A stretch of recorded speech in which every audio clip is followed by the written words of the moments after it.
Hey everyone, as a senior cloud architect, I've seen it 100 times. If you work with the cloud, you know that gut punch feeling when the monthly bill drops and it's way, way higher than you budgeted for. So today, we're going to get tactical. We're going to dive into a real-world case study and build a plan to crush one of the biggest budget killers out there, cloud storage. We have all been there, right? You open up that invoice, your eyes scan down to the total, and your heart just sinks. It's that moment of surprise, a little bit of panic, and then the immediate question just pops into your head. Wait a second, where is all this money going? So let me tell you about a specific case that landed on my desk not too long ago. The finance team pinged me about a monthly AWS bill for just over $52,000. Now, for this particular workload, that number was just way off the charts, and it suddenly became my job to play detective and figure out why. Okay, so let's start digging in. A number that big can feel pretty overwhelming, but the first job for any architect is always the same. You have to become a financial detective. You got to break that bill down and just follow the money trail. And you know what? A few minutes inside AWS Cost Explorer, and boom, the picture becomes incredibly clear. Right away, we've got our main targets. A massive 45% of the entire bill is just going to S3 storage. Another 25% is on EBS snapshots and 20% on over-provisioned EBS volumes. That last 10%, it's just noise for now. We have our three main culprits, clear as day. So we've diagnosed the problem. We've got our targets lined up. Now comes the fun part. We move from diagnosis to action and build a tactical plan to attack each one of these cost centers, starting, of course, with the biggest one. First up, we're going after the 800-pound gorilla in the room, S3 story waste. I mean, at nearly half the total bill, any tiny bit of efficiency we can find here is going to have a huge impact on that bottom line. This is our highest value target, no question. So how do we actually fix it? Well, our number one weapon for optimizing S3 costs is something called a lifecycle policy. The best way to think about it is like an automated, intelligent cleanup rule for your data. It basically lets you tell AWS, hey, after a certain amount of time, if nobody is touching this data, I want you to automatically move it somewhere cheaper. And the process itself? It's like a simple three-step dance. First, you analyze. You look at what the data is.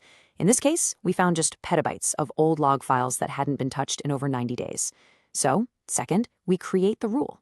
Any object in this bucket older than 90 days, move it. And third, the automation just takes over. You set it and you forget it. It's that simple. And why is this such a big deal? Well, just look at these numbers. Storing 1 terabyte of data in S3 standard, the stuff you need right away, costs about $23 a month. But for that log data that we only need for compliance reasons, we can move it to Glacier Deep Archive for less than $1 a month. That's a staggering 95% cost reduction on that chunk of data alone. It's a no-brainer. Okay, next on our hit list, EBS snapshot clutter. This one is the silent killer of so many AWS bills. Think of it like a digital garage that just slowly, silently fills up with junk you completely forgot you even owned. And the waste here almost always falls into a few common buckets. The biggest offender is usually orphan snapshots from servers you deleted months, maybe even years ago. You see, the snapshot doesn't get deleted automatically. Then you've got non-critical dev systems getting backed up every single day, forever. And finally, you just have snapshots that are older than your company's official data retention policy. All of this is pure 100% waste. Now, the great news is that cleaning this up is often a really quick win. A simple cleanup script, or honestly, even just a couple of focused hours in the AWS console can have a massive impact. It's not uncommon at all to slash this specific cost in half with just one afternoon of dedicated work. And that brings us to our third and final major target for this round of optimization, over-provisioned EBS volumes. This one is simple. You are paying for disk space and performance that you are not using and probably never will. The solution is what we call right-sizing. And this isn't a one-and-done fix. It's more like a continuous process. You use monitoring tools like CloudWatch to see how much disk space an application is actually using. Then you just resize the volume down to match that reality. It stops you from paying for empty, unused capacity. And here is a perfect, real-world example from our investigation.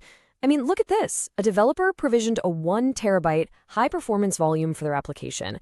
But after checking the metrics, we found out the app had never once used more than 250 gigabytes. That means for months, we were paying for 750 gigabytes of expensive storage every single hour, just for it to sit there completely empty. Okay, now before we look at the final results, I have to make a really crucial point here. Cost optimization is about being a surgeon with a scalpel, not a lumberjack with a chainsaw. This is all about making smart savings, not taking reckless shortcuts. This is my core principle. Our goal is to eliminate waste, not to eliminate risk. We are not going to delete the only backup of our production database just because it's 31 days old. Critical backups and disaster recovery plans are absolutely non-negotiable. Real optimization requires understanding the business needs behind the data you're storing. All right, so after applying these intelligent, tactical principles, what was the final result? And maybe more importantly, what's the repeatable playbook you can take away from this and apply in your own environment tomorrow? Here it is, from over $52,000 a month down to under $29,000. That's a savings of over 45% on the total bill just by focusing on storage waste. And here's the key. There was zero impact to application performance and zero reduction in our operational resilience.